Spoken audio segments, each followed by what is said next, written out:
I've been attached with the feeling of now waking up with you by my side.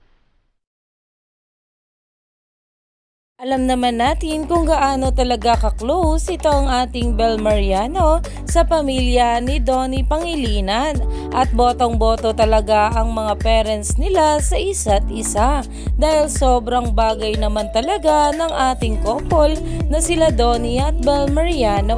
Pero ito na nga guys, ang pag-uusapan natin ngayon, ang naging interview nga ni Tito A at Mami Maricel kay Boy Abunda na meron ngang sinabi dito patungkol sa ating Donnie Pangilinan at Bel.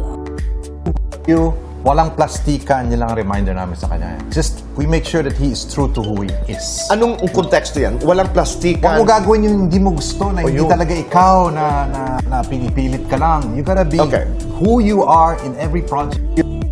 Tayo nga guys dito, kawawa ang management ng dalawang to. Ito managers na ni Donnie nagsasabi, which parents niya at the same time, they made sure lahat ng ginagawa niya, decision niya at siya may gusto. And same din with B, may utak din yan.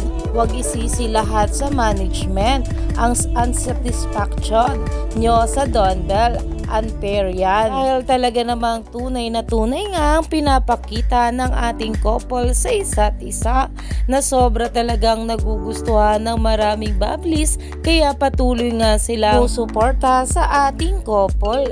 Kaya naman umani pa ito ng maraming komento at pinag-uusapan na. Kaya naman stay tuned lang tayo for more updates sa ating couple.